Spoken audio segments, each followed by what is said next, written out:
she is. She's got a great background. You like that? Yeah. I like it. All right. So I'm going to cut that one and make Brian his own kind of little 30-minute conversation, because I want this hour to be focused on Marianne, and I want it to be all about you and your history and your experience and all that kind of stuff. So welcome to the podcast, Marianne. Do you know Chris Colin? Do you know John Losey? I know Chris Colin. I don't think I know John. So. Does not know John Losey. Yeah. Well, have you watched? That's not a bad thing. This is true. Have you watched any of these episodes and what we're doing here? I have not. Man, we got to make that a prerequisite that you got to watch one of these before you can get on there. But okay, so here's the deal. Chris and I go way back as friends in lacrosse. I'm just got elected the president of the US Lacrosse Michigan chapter in January. And for 3 years now, Chris and I have been saying we should do a podcast and just interview people in the state of Michigan about Michigan lacrosse. And we've never had time, or we've always found an excuse to not do it. Well, we're out of excuses. Season's canceled. I don't have any games to ref. He doesn't have any games to coach. Losey's our buddy. John does a lot of broadcasting for whenever there's a game that's going to be on an ESPN or stream somewhere. He's got kids the voice and girls across. The voice of Titans. The voice of the Titans. So the three of us came together and said, let's do it. Great. So we've interviewed high school. We've interviewed college. We've interviewed NCAA. We've interviewed MCLA. We've interviewed NAIA now. Boys, girls, travel, youth, you name it. We're covering everybody, everywhere, and everything. And I think that kind of segues into you, because I think you've kind of coached everywhere, everything when it comes to the women's games. So go ahead and introduce yourself. Give us your name. Give us your day job if you have one, and where you're currently coaching and what you're doing. Marianne Meltzer. I am the head women's lacrosse coach and senior women's administrator at Lawrence Tech University, and obviously coaching there. Okay. What does senior women's administrator mean? It's essentially the highest female in the administration in the athletic department.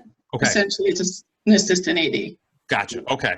So I know that you have been playing and coaching and everywhere for a while. We're kind of one of those names that when women's lacrosse is mentioned in Michigan, you're on that short list of the top of the heap. How did you get involved in lacrosse? Who gave you your first stick? Where did you really start to pick it up? Grew up in Columbus. I had three older brothers that played. Really, I had a high school coach. His name was John Gallipo.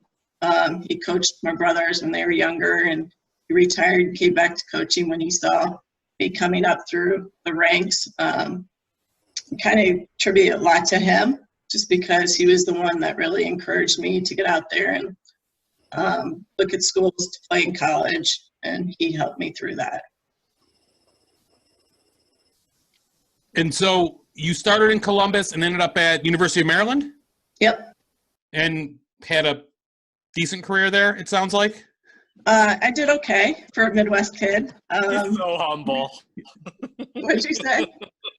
You're so humble. He's a killer. He's an absolute murderer. She murders people on the field. Yeah, I did pretty well. I was a two-time All-American and National Division I Offensive Player of the Year. I'm going to read it from your bio on the LTU page. Meltzer's coaching prowess is an extension of her success as a player. A two-time All-American at the University of Maryland, Meltzer was the National Offensive Player of the Year as a senior in 1990 when she led the Terps to a spot in the national championship game. She also spent 5 years as a member of the US Lacrosse National Team. And in 2002, Meltzer was named a member of the Atlantic Coast Conference 50th Anniversary Team. Yeah, I'd say you were okay for a kid from Worthington. Yeah, I did okay. Marianne, can you give us maybe, and it doesn't have to be in any kind of order, just how about this? 2 amazing moments as a player. 2 of your favorite, doesn't have to be your top, just memorable. 2 things that you kind of, when you close your eyes and you're about to go to sleep, you're like, oh, wow, that was awesome. Give me 2 of those moments. I would say probably my senior year was one when we played the University of Virginia. And I kind of forget, I don't really remember the score, but I do remember having a really good game that day. other times, obviously making the national championship and getting there. I think most of my memories there is kind of the practice ahead of time and just, the way we were as a team and, pushing each other on the field. And, when you don't want to do sprints, but we were doing them because it was important to us, to get into that game. So, third one as a player in college. Whenever, I don't care. I would say probably go back to my high school days of many times making the Midwest Championship. So, and winning them, and it's more spending time with your teammates, I think, and creating all those memories. I'm on Marianne's coaching tree because one of the things I've learned from Marianne, watching her play a little bit as an adult and watching her coach, is I think one of the coolest things that she does is she's a lot like Jason Alessi. There are two people that I don't care if it's a national – when you watch her on film on the national championship game or just the U.S. games, which I've actually watched, there's so much joy, and there's just as much joy in that scrimmage when she's coaching Lawrence Tech or when she was coaching at Detroit. Whatever the situation is, it's just about being on the team and just being in the moment. There's not anybody better than that, than Marianne. So I think that's so tough and so critically awesome that you can actually have fun no matter what the situation is. So I've tried to do that. I'm not great at it, but I try to do that because I've seen you do that in the least important time and the most important time. It's pretty cool. So good for you. And that's the best thing you do as a player, and I see you do it as a coach. Oh, thank you. I appreciate that. Sometimes it's not always fun. You have fun. So, but I've been pretty fortunate in where I've coached, and especially the student athletes I've coached. I wouldn't be where I am if it weren't for them, certainly. So let's talk about where you have you coach, because your resume is kind of the who's who of lacrosse in Michigan. I don't know. Have you ever been a high school head coach? I actually have been. Where at? Birmingham. I won a couple state championships there. Okay. I guess I completely... Way back when, before Jen. Okay. Yeah. I stumbled over that because I knew that you were at Olivet. I knew that you had the women's club team at Michigan at one point, correct? Yeah, it was varsity club.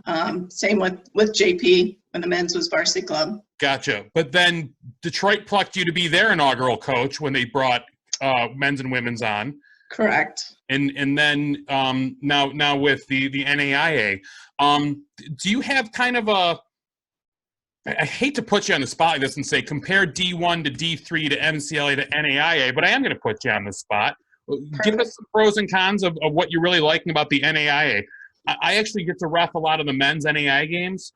I probably ref, when my schedule was canceled, I think I had more NAIA games on my schedule than MCLA and for sure NCAA. So I'm pretty familiar with the Lawrence Tech, the Madonnas, the Lords, these kind of places.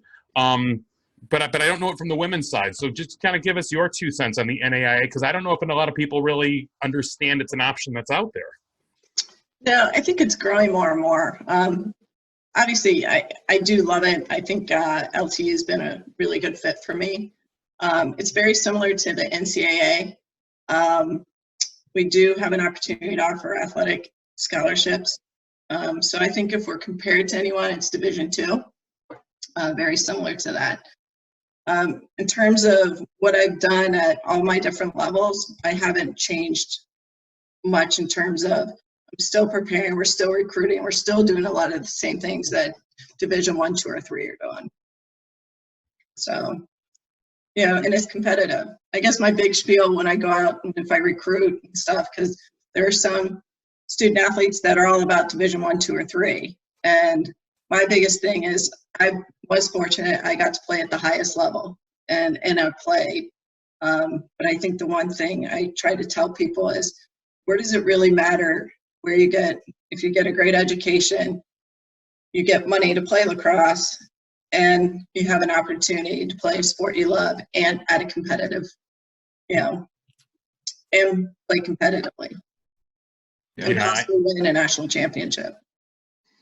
I know as soon as Dr. Moodgill got to Lawrence Tech, he really put a lot of emphasis into the student experience, the student athlete experience, and investing in bringing football in, bringing lacrosse in. Now with the stadium that's there, I've really been impressed in how quickly it went from almost nothing to now it's ubiquitous when it comes to athletics in the Metro Detroit area. It seems like they're always popping up doing something with LTU or a sponsorship or a TV deal or something. So it's really, again, like you said, I think we've got some really hidden gems here between, LTU, Concordia, Madonna in the area for opportunities for kids that, hey, look, everyone that goes to, you don't have to be at one of the blue bloods like Brother Rice, CC, Forest Hill Central to play lacrosse at the next level. It can be, a hometown program as well. Chris, any good stories about Marianne from those first couple of years at Detroit? I think Chris, I'll pay you. Are they classified still, Marianne? I think so. He's always got a list. So I always try to stay on his good side because depends on what level he's going to go to. So the A's, the B's, the C's, Chris. So I want to hear more about Lawrence Tech. I have a lot of friends that graduated from Lawrence Tech. I'm a big fan of everything that's going on there. I'm a big Marianne fan. Can you give me if I had a daughter? John Losey's got a daughter that's entering high school. Yep. I know Lawrence Tech is great for engineering. I know some of those traditional male things, male majors. All my friends that went there from my generation are males. I don't know any females that went to Lawrence Tech.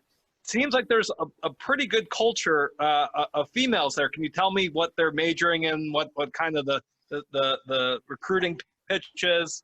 What kind of majors the girls go into? Definitely. One of the things, obviously, I think you're seeing more and more females going into engineering. So we do have a handful of young ladies graduating with some sort of engineering degree. I have a few with architectural engineering, which is, I think there's only a couple schools in the country that have that. Yep. It is a 5-year program. They graduate with their graduate degree. We're big with architecture, very similar to Detroit, and not too many schools have an actual architectural school, so that's been kind of a push for us. And a couple of years ago, we added nursing, which was huge. So many Is there a demand for those right now? What? Is there a demand for nurses right now? Just a little bit, unfortunately. Yeah. So yeah, I think the school definitely sells itself. I think academically, and I think that's the one thing for me that's been nice. It's an easy sell, so both athletically and academically. Can you be successful as a engineer and as a student athlete? Yes. So that's gold. That's complete gold because. Again, you know how hard it is at Detroit. We're practicing at 5 o'clock in the morning purely for our engineers. I see there, Losey. There she is. Oh, hi, Abby. Abby's listening. But, that's so hard to do. How do you work around that kind of the architectural engineering situation for the girls? Because it's tough to be good at both. You guys are obviously doing it. It definitely is. I think one of the things similar to you, we're practicing 7 to 9 a.m. Every morning because that's when we're going to get majority of our student athletes. Because athletics is so new at LTU, it was pretty much predominantly a commuter school. So a lot of our professors are adjunct professors. So now that we've added athletics, we have more people living on campus. There's still that there really isn't that time in the middle of the day to practice. So we either go early in the morning, our men's program goes late at night when they're fully in season. You just have to work, and quite honestly, there might be times where you don't have some of your student athletes, unfortunately, at practice. Right. you know, you work around it, and they're great about working outside of practice and getting some time in, you know, coming to the office, asking what we worked on, or working with their teammates. One interesting thing I've been seeing in the NAIA as well is the number of multi-sport athletes, where it seems like at the NCAA level, it would be unheard of to be a lacrosse player and a basketball player, a lacrosse player and a soccer player. But it seems to be not, I would say, common, but more common in the NAIA. Do you have any two-sport athletes for LTU? I do, at this time I don't. A couple of years ago, I had a couple soccer players that played. You know, kind of they complemented each other a little bit. In the fall, they're playing soccer, you know, and in the spring, they're playing lacrosse. Quite honestly, there's some very athletic soccer players. I actually had one who came out to play for me. It was her 5th year, engineering, and she ended up making all conference. Oh, wow. One of the greatest things is she was really good at seeing the whole field. And I think soccer players, that is one thing they do, is they can see the whole field, or sometimes lacrosse players are very looking straight ahead in front of them. And she did a great job for us. She was able to see the slides. Like, she was, you know, 1 or 2 steps ahead of people on defense. Wow. I'm a big believer in, I think they should flip women's soccer or girls soccer in high school over to the fall, because I think that's really hurting. I mean, soccer, I think women's soccer players, women's lacrosse players, very similar skill sets, very similar, you know, skills and training regimens. I think we're doing a big disservice to not letting those athletes do both in high school. So No, I complain to everybody I talk to. No, I completely agree. So it would be nice to have those types of athletes. Yeah, You play soccer too, Marianne? I actually did. I bet you're like, oh, I'm a 3-time All-American. Actually, no. No.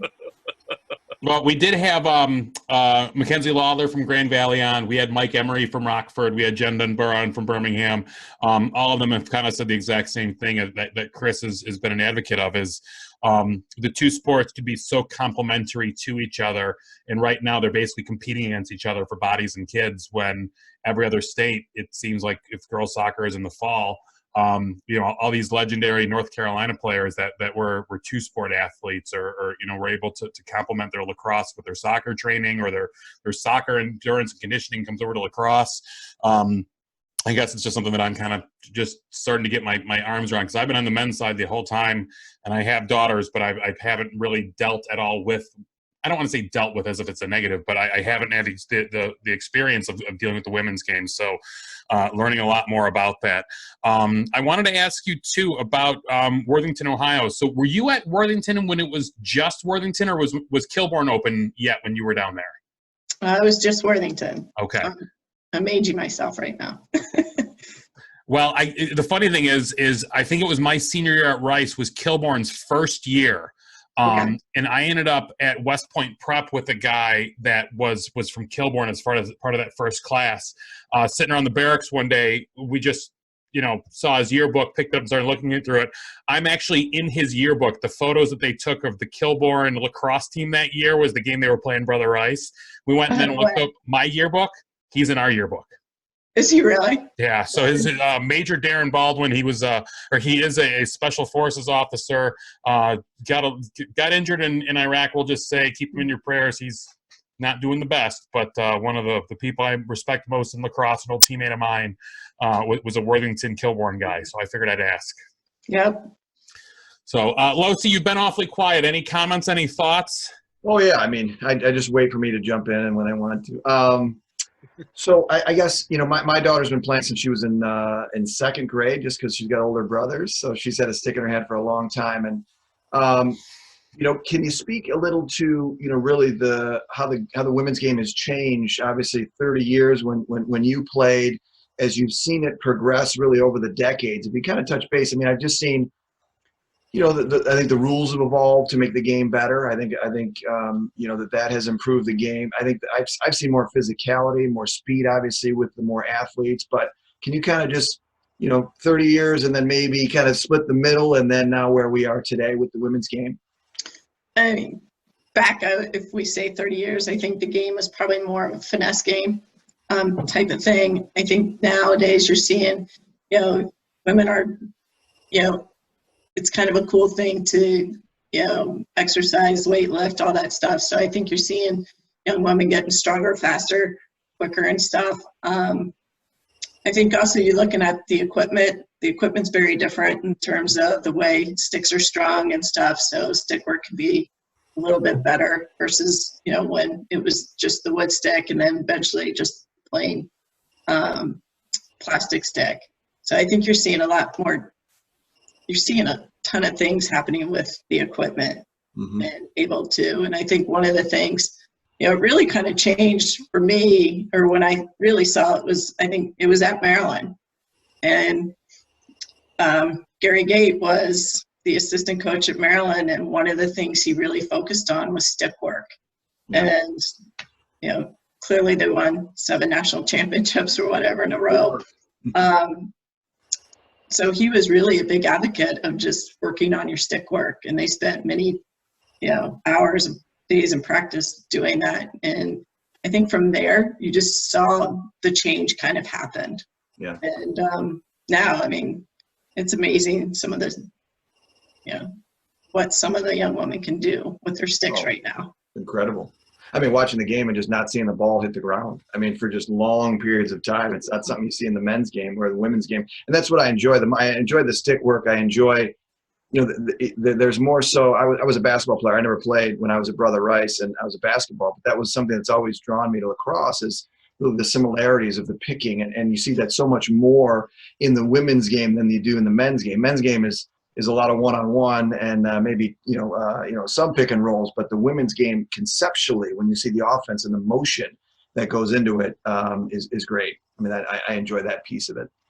Right. And I mean, that's what you try to do. And we were fortunate, my team this year is, we had a lot of looks coming off of different things. And fortunately, we had a lot of different scores. Yeah, that's good. I couldn't see where it was going to go, but it's not a bad thing. It's coming from somewhere. Marianne, let's take you back to your team. This has been such a goofy time to start this, because since the first episode we recorded, that you need to go back and listen because we're really cool and we're really fun. But we've been talking about just kind of every week, what's the new normal? What's the new normal? What are we doing? I mean, when we first started doing this, there was no shelter in place. And there was still a chance of games. Are the girls still, on Zoom meetings together? Are they communicating? Do you have group text? How are they doing mentally? How are you doing mentally? It was tough. We got word when we were literally on our way to play #1 in the country. And I got the call from her saying our game was canceled. And then 2 or 3 hours later, I got a call from our dean of students saying our season had been canceled. So we were literally on spring break. We're down in South Carolina. At first it didn't hit us. It was kind of surreal because I think we were coming back and it was kind of like a normal spring break. We got back, everyone went, Sunday was kind of our day off, and then Monday kind of hit and it was like, okay, it slapped you in the face. I think the big thing is yes, we are having Zoom meetings. We are meeting kind of bi-weekly. And in those meetings, we're doing some different things. Like we had a meeting on Friday, and I had a young man working with us, a sports psychologist. He came on, and he was working with us in the fall. And so I had him come and talk to the girls. And, that session was give us 3 positives, give us some negatives. And I think the biggest thing that came out of that was, I think they're so used to structure and having kind of their day planned for them. Yeah. And so they're struggling with that. I think, and the positive that kind of came out of it was obviously spending time with family and really having that quality time and being in the present. Going forward, we're going to continue doing some different things. This Tuesday, we have actually the person in charge of our e-learning. And we have some student athletes that, online learning's perfect. we have others that kind of struggle and just are motivated to, get online or just do the work. So we have someone come in to talk to us about leadership. So one of the things we're trying to do is try to keep some normalcy, whatever that is. We have them continued on a workout plan. So our strength and conditioning coach has put something together. So Monday through Friday, they're either running or lifting. Lifting is more body weights. So we're trying to do some things that, as we said, the season is we're still a team. The season has changed a little bit. So we may not be playing games or practicing every day, but we're still in season. So we're trying to do certain things just to stay connected. I think it's really important that we are connected at this time because, everyone is pretty social, and thankfully we have Zoom and you can have those meetings and stuff. So yeah, we're still kind of moving forward. How I'm doing with it, I think Chris can maybe talk about this. I think every season once we're done, I kind of go in this funk a little bit of, because every day it's planned for you. And then suddenly you don't see your student athletes. You don't see, it's kind of nice at first, but then it's like, because, that's why I coach. I look forward to waking up and seeing those guys. Majority of the time, they make me laugh. Sometimes they don't. But, it's being around them that is why I coach. There's a couple quotes that I've kind of taken in some of these meetings that we've had, and one goes back to one of the things that Chris Colin said when we were on with Gordon Corsetti was that lacrosse is not over, right? Like nobody lost lacrosse. We just don't have it in its current form. Dwayne Hicks had made the comment on a different podcast with, this is life or death, and we want to get through this with our lives first, and then, lacrosse will be there for us when we get back. Your comment just there, we're still a team. I really like that, and I think I'm going to make sure that I start sharing that with people as well, is that while the season may be canceled, the season might not be what it was. This is still your team. These are still your teammates. This is still your chance to be a team together, just not in the form that we normally have it. So thank you. I really appreciate that quote. I'm going to start sharing that with some people. I wanted to kind of transition a little bit because, as my new role with the chapter here for US Lacrosse Michigan, you have experience with the women's national team. You have experience with the board for US Lacrosse nationally. Give me some good advice, or give me some things that we need to fix, or some tough love. How do what do you think we should be focusing on here as far as the 7,500 Michigan constituents that we have while we don't have a season? And then once the season gets back and we get back to normalcy, what do we need to work on? Great question. Unfortunately, I have been out of kind of the U.S. part of things. I was really involved. Obviously, I was part of the national board, and I even was on the Michigan board when Bob Stevenson, Clark Bell, JP, a few of us were part of it. I guess the thing is it's, again, the growth. It seems to be hitting like a lot of the youth. But it sounds like you guys are doing a good job at hitting all levels of lacrosse and getting out there. I mean, having these podcasts, and the more we can get out there and show people that there is lacrosse in Michigan, and we are doing some of these great things, I would continue doing it. It's just continuing educating people. So what the kind of the shift is now is I think there was 63 chapters nationwide, which have now been kind of reduced down to about 26. A lot of these chapters were being funded money to then go and fund leagues in that area, or to do scholarships or grants or that type of work. The way that they're shifting it now is they want to more centralize it with the regional representatives. So for us, it's Bryce Woodson out of Ohio, responsible for kind of the Great Lakes Midwest region. If there is a grant request, it has to go to him, and then he will come to us for feedback or input to vet it. First stick programs, diversity grants. We don't get a check from Baltimore every year anymore that says, okay, here's your share of the money for your members. Now go spend this on their members. They want the members getting services directly through them, and then having us kind of coordinate facilities for a coach's education program, or vetting grant requests, or finding opportunities for this stuff. And so I am going to lean on you after this call and going forward now that we've reconnected, because one of the things that I firmly believe is that the best nonprofits don't have their boards doing all the work. The best nonprofits have large committee structures. They promote from within the committees to committee chairs, and those committee chairs to board seats, and then those board seats to officer positions, where Clark Bell's the one that got me involved, because he used to call me and ask me for my opinion on Hall of Fame guys. And then it was, hey, would you want to hop on a call? And next thing you know, the second call later, I'm voted VP. And now 2 years later, Chip had turned out and he wanted to step back, and everyone kind of went, well, Drew, and you're VP, you're next in line. And I said, sure, not only will I do it, I want to do it. So I really want to start finding people to fill these committees in, so that we have people actually going out finding people that might want a grant for a first stick program or a diversity inclusion program or whatever, and helping them fill out the paperwork to submit it to Bryce. Finding places to do coaches education, finding an excuse to have our own, whether it's convention or tournaments or whatever we used to do.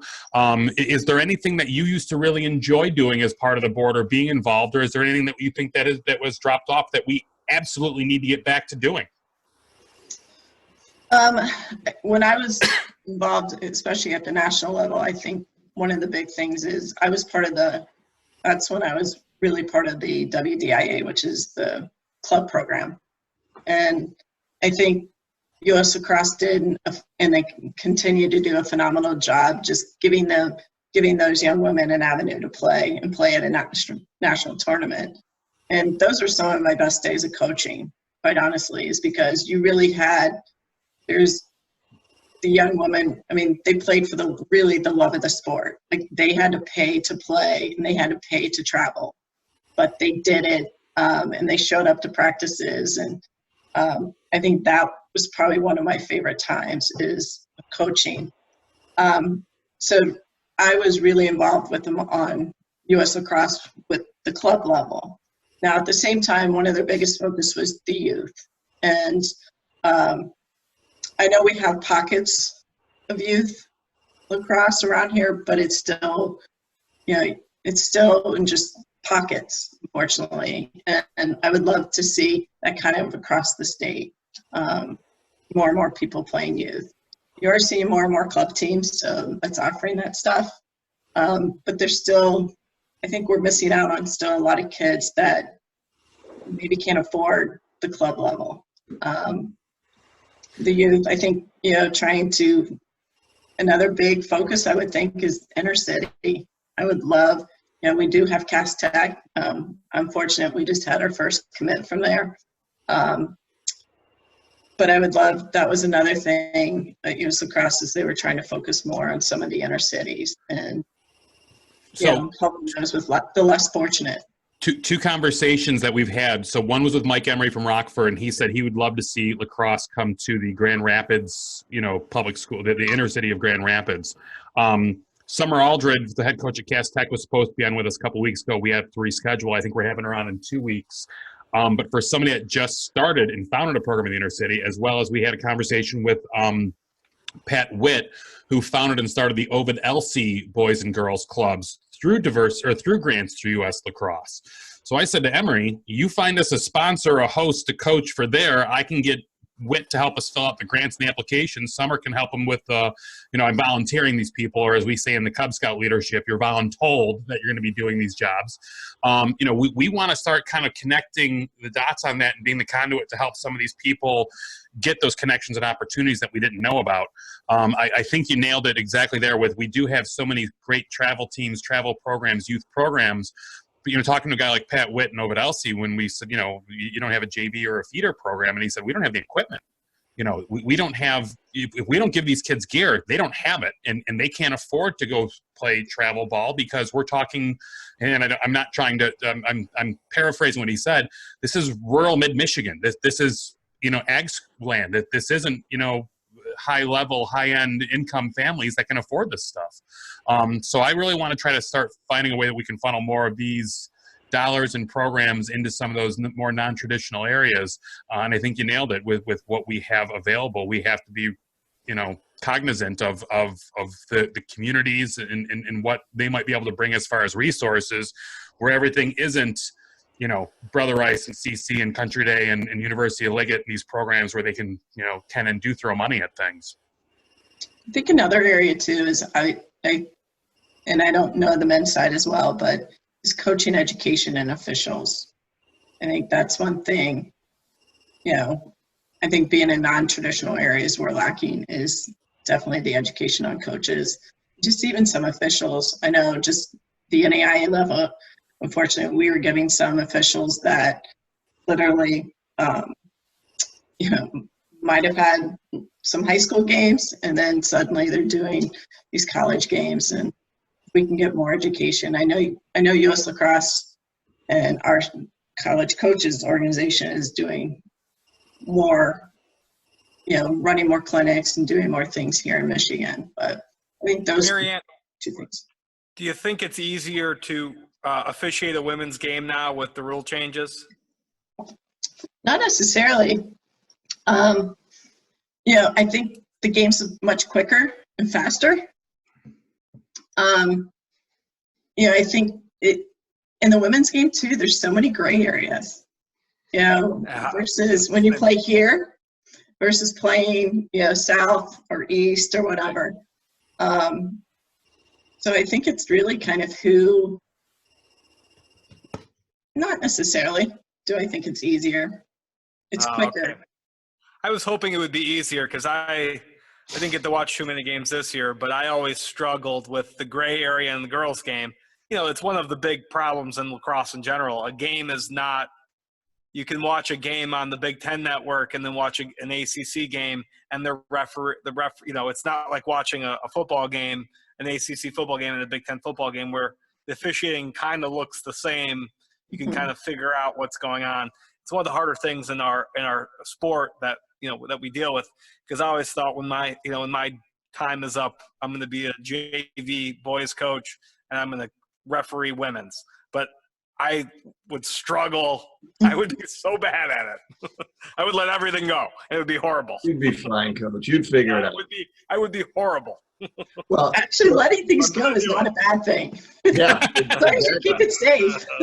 Yeah, coaches out there are saying, yes, we're good with that. Come on, Chris. Broken noses. I'm fine with broken noses. No, but the game has gotten faster in terms of, one of the big things, especially a lot of the college coaches are trying to get more on TV.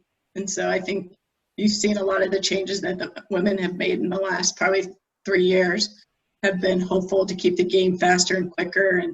And yes, it's more to the men, but a lot of it's to hopefully get some more TV time.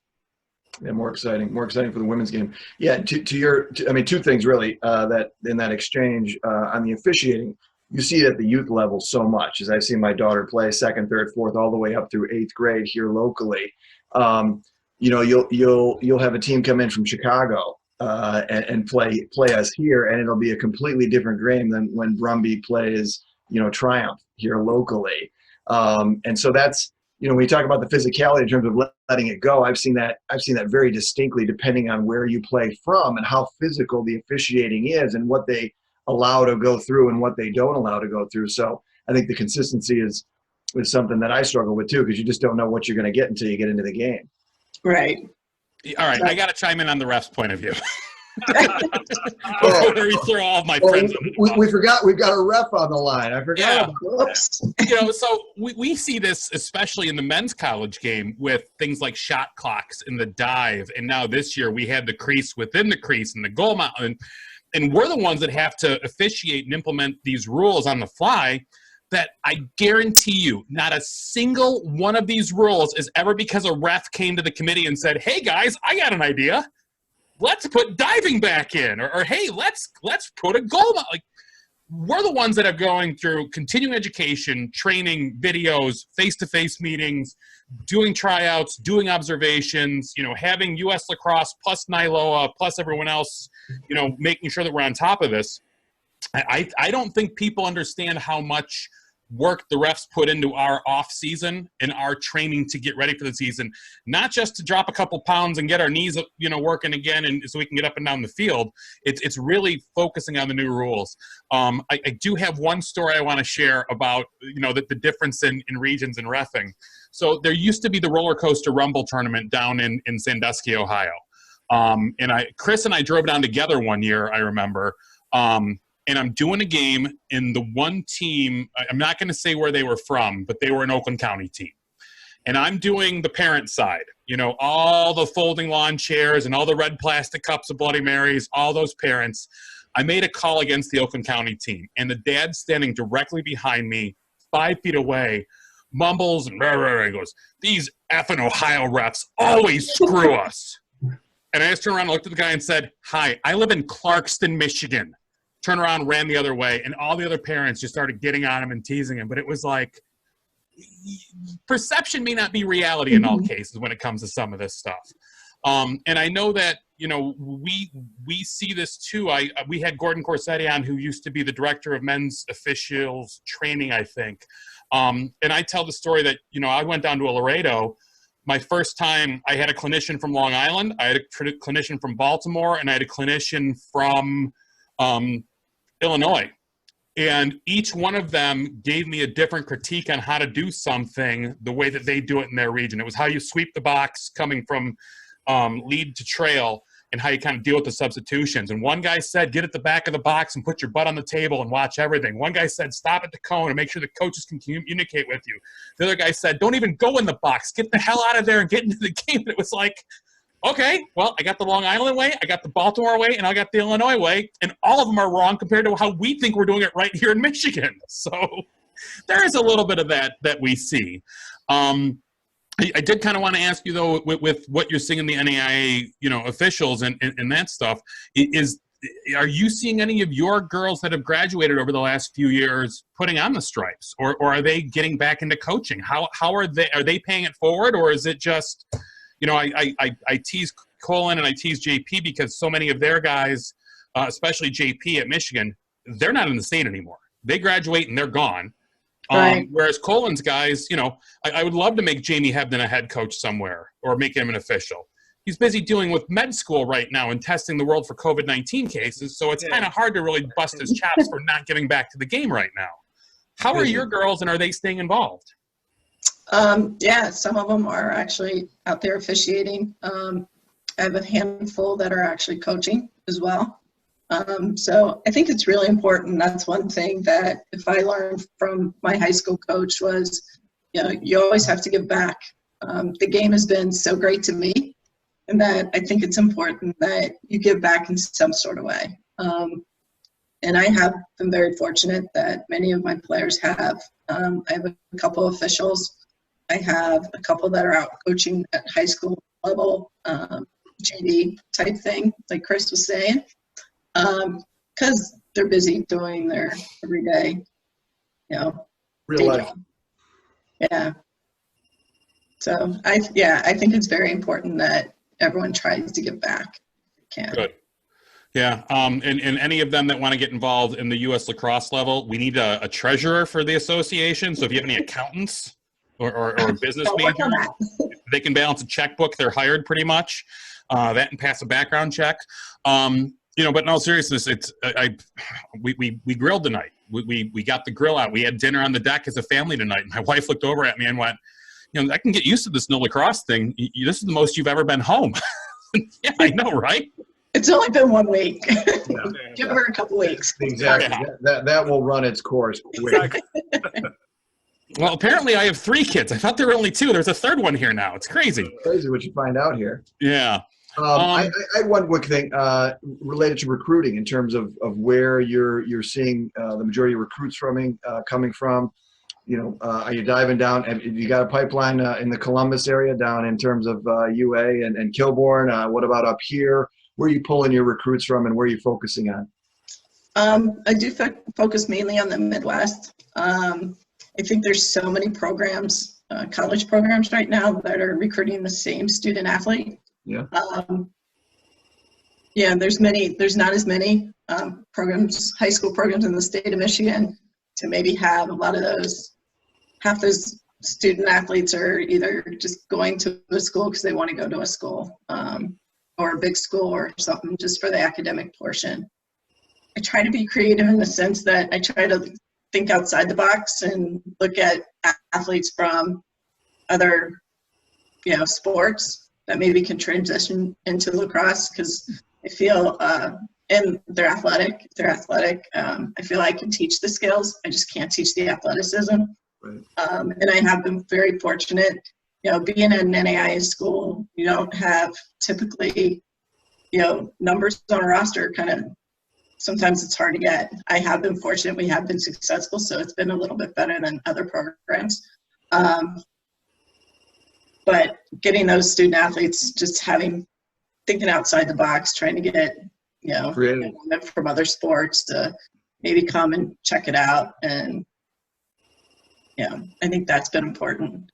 Well, that's the thing. There's those famous stories about Northwestern where Kelly would see just athletic girls on campus that were basketball players, and she would pull the car over and run over and ask them if they'd ever played lacrosse, and she ended up getting them to get sticks in their hands, and they ended up winning Big Ten championships. It's right. And I think one became National Player of the Year. I know, right?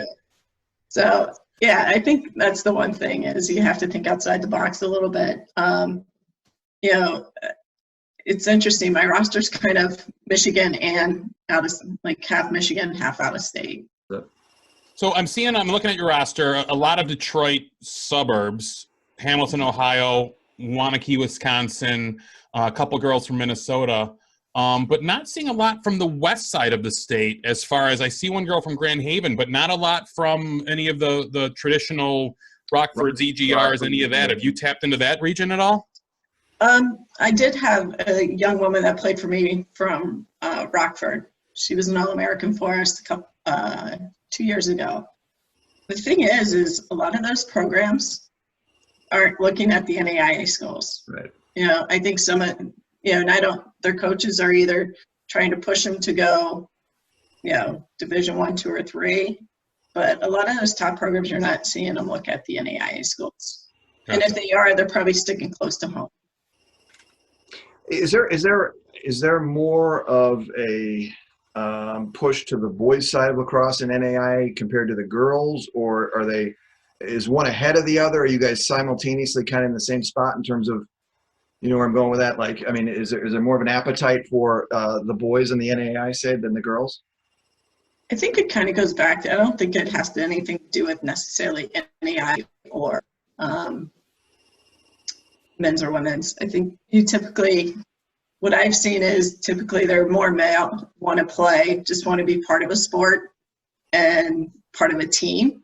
Yeah. It's not, it is important for some of them to play, but at the same time, I think, the important part is being part of a team, where I do think young women are more about, am I going to play? If I'm not going to play, don't really want to sit the bench, especially if it's a tough academic school or it's not one of your top programs in the country. It's tough to get some of those. I think it's just, tougher to recruit a little bit and keep them on a team and keep them somewhat happy. Okay. Are you running any camps? Have you traditionally run a camp, summer camp or anything like that? I used to. I haven't. We've run some day clinics here and there. I used to run camps all the time, in Ohio, up here.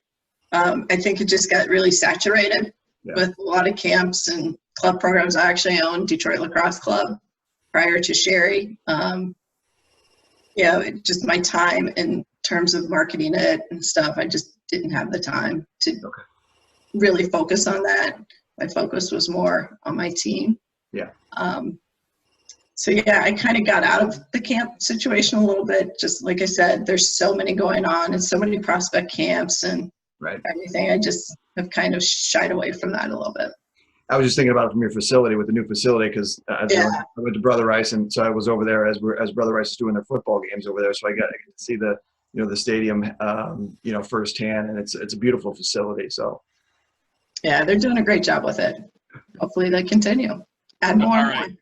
And I got to ask, because he brought up the boys programs in the NAIA versus the girls programs. The men's team with a coaching staff of Paul Nemzik, Nate Kenny, and Jack Smith. That's quite the trifecta of colorful personalities, we'll say. Any good stories about dealing with those boys that you can tell cleanly? Good segue, Chris. That's good. You're better at this, I'm telling you. It's kind of interesting. I mean, our offices are in the same area, but they tend to work more at night, and I'm more morning. So I don't see them a whole lot. Jack That's is a shocker right there. I can't believe that. No way. Keep it that way. Jack, it that way. Is definitely, I don't really see Nick Kenny much at all. So I can't really speak on him. In terms of Jack, Jack's funny. He does actually an amazing job recruiting for us, and he's always willing to help. And I think he tries to keep Paul even keel. Well, the first time I met Jack Smith, I was reffing him in those champion men's elite games, and I'm definitely using air quotes around elite. And as the face-off kid, he had a comment for everything, and he's trash talking Jokai, and he's trash talking. I wanted to kill the kid. I was ready to just go like, dude, it's a Tuesday night. I'd rather be home with my kids than dealing with your mouth. And now I do Romeo games. I do Lake LTU games. I'm Facebook friends with the guy now. He's a funny kid. Like you said, he loves recruiting. He's got a big heart when it comes to Romeo and LTU. Another guy that we need to get on this podcast because just like I said, just watching him pick on Jokai could be an hour of entertainment in its own right. Transitioning then, if there's no really good stories about them, any good Chris Colin stories from your UDM days? There we go. I can mute him too if you want to really go at it. There's a statute of limitations is still and not really a good story, but there was one time, a very memorable time, when Chris, our strength and conditioning coach, Chris decided to show us Hamtramck. Oh yeah. Yes. Potato pancakes, I'm sure. Polish Village Cafe. So that was a fun time. First time down there. So it was great to experience it with Chris. Yeah. Marianne, do the girls live on campus? Good transition. Way to change the story. I was just going to say, I have done the Hamtramck tour with Chris Cole, and I believe it was, what's the restaurant in the basement? Polish Village Cafe? Yes. Yeah. Well, that's his go-to. That's his go-to. Polish everybody's got to go there. Get a couple of pierogi, one giomki, a little bit of tadina. Yeah. It's like being back with my Polish grandmother going out on the town with him.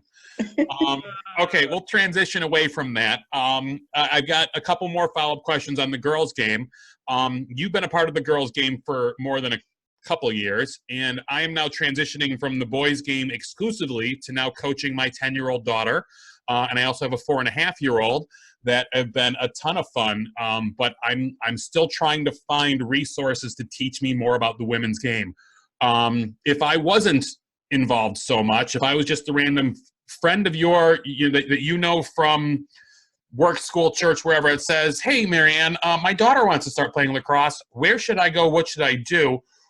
Like I said, I study the men's game religiously because it's my job. The women's game, I don't even know what a yellow card's for. Where do I go for these resources? I think you can start US Lacrosse. It's probably that's what I was going to say. I was going to say right here. Right there. I would probably suggest, send you there. You can learn a lot from their website, and definitely if you're looking to coach, they obviously host, clinics all over the country. So, I would probably send you there, and then I would definitely connect you with different people in the lacrosse community locally that can maybe help you and kind of steer you in some of the, other directions as well. Yeah, I mean, I'm kind of spoiled when it comes to my son Gannon because, I mean, when he was 6 years old, he was in the box with me at Chris Cullen's D1 games, watching, the penalties getting count down and the substitutions. And, we went up to Stinson Meller to do some shooting one day, and we look over and the Omnia guys are there, the travel team. And my son just gets in and starts doing warm-ups with them. He's 9, playing with these 17 and 18-year-old kids. He's just fearless when it comes to that. With my girls, I've got to start trying to find these opportunities for them. Yeah, I think, you go back to see what youth programs are out there. You can always go to some of the different club programs that do host clinics and stuff for the younger kids. Obviously a lot of things are done through Pontiac and Ultimate Sports, and there's many things going on there. But I'd probably look to see where there's some youth programs out there. I share my screen every now and then when we do this. I did have to share this with Coach Cullen. We were out in the front yard doing lacrosse today. No, this was yesterday. Look what the girls grabbed, the defensive sticks. That's awesome. We were doing sharks and minnows with mom and with their brother. And they were all about the defensive sticks and beating the crap out of their brother. So it's perfect. Like I go back to, lacrosse isn't over. We're going to continue to do lacrosse, and we're going to do it as a family, and we're going to have fun with it. There's me starting in the penalty box, coming after them as they're trying to get across the yard. We're going to keep having fun with it as a family. So we always say we're going to go for about an hour on these. We started a little bit, I think, late because we had Brian Kaminskis on. By the way, guys, I did get a text from Brian that said that was fun. I'll join anytime. Haven't laughed like that since this all started. So good on us. Awesome. I like that. Hey, I've got one other quick thing too. As you look at, I mean, the boys in the travel programs are, the market is just flooded with travel programs for the boys. As we look at the girls, it's not as prevalent here in Michigan. And I know when we talked to the coach at Rockford, he had mentioned that he has sent, a number of his players, or really his top tier players, to go out of state and travel with some out of state clubs. My daughter's in 8th grade. She's going to be going to Mercy next year. She's been playing in the Brumby program with Luke Conroy for a number of years, really since she was in 2nd grade. And as I'm looking at now, making that transition to high school, 8th grade to freshman, and I really don't know what to do from a travel program standpoint. Any thoughts on that? In-state, out-of-state? What's your thoughts? I think it depends. What is she looking for? Not necessarily. I think you have a couple of good programs here, right, locally. Triumph has done a great job. Obviously, Detroit Lacrosse Club, which Sherry. Yep. Sherry. Really is yours. Is that still yours, or is that? No, she took over quite a few years ago. Okay. I would probably start there. I know, if when you are playing these lacrosse tournaments, sometimes if you're looking for a really top coach, they might not be coming to all the Michigan club games, but you'd be surprised how many are. I think more and more.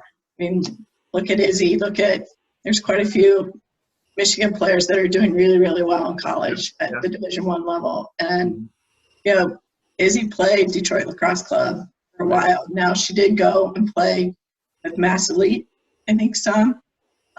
So that was helpful to get some more national exposure. But she had already been, I think, at that point committed to Northwestern. So I would definitely start out local. From there. I think it depends on what she's looking for. Once she gets a little bit older, if she's looking to play in college, I would highly suggest going to the camps. Yeah. Some of these, once she's narrowed down, because that's where she's really going to get to know, the coaches, the culture, the players that are there and stuff, and really kind of get to know the school. Good. Thanks. Abby's got the skills to be an architectural engineer, John. Yeah, I know. Might be a Lawrence Tech, might be a Blue Devil. Well, I don't know. This time off, I keep. I mean, going to bed later and later and later and sleeping in. I'm like, this is not good. This is not good. So get back to a normal schedule. Exactly. Yeah, that's what we're trying. It helps that my wife's a teacher and she's at a Catholic school. They didn't have this past week off for spring break, so she's been in her routine, which means the kids are in their routine. Now Dad's Can I getting ask in his one routine. question at the end here, because it's gonna bother me if I don't ask it. So, Marianne, you're a good recruiter, and you're recruiting girls from non-areas. I try to do the same thing.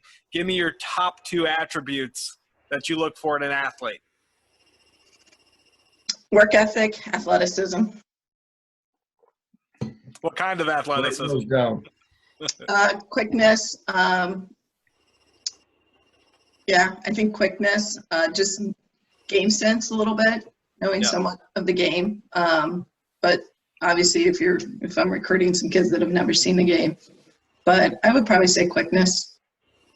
Quickness. Game sense, you can tell if somebody has game sense if they're playing baseball, Right. softball, ping pong. You can get an idea. And okay, I got where you're going. Nice. I also look at those kids that, if it's middle of winter and they're not wearing any Under Armour, I'm like, I want that kid because they're tough. I love that. 100%. Well said. All right, so as we kind of wrap this up, I just want to kind of throw a couple things out there, and I guess, Marion, I'm doing this for your benefit as well. We do have our all of our social media that's rolling now. So we do have our US Lacrosse Michigan chapter YouTube channel. We now have 20 subscribers, 21 after Marianne goes and subscribes to it. We have all of the videos of all the podcasts we've done there. We are on the Apple iTunes or Apple Podcast Store. We are on the Google Podcast. We're on Twitter at USL_Michigan. We have the Facebook page /USL Michigan. And then we also want to encourage everyone to, if you're not already a member of US Lacrosse, go join US Lacrosse. It's uslacrosse.org. Top right corner, there's a Join Now button.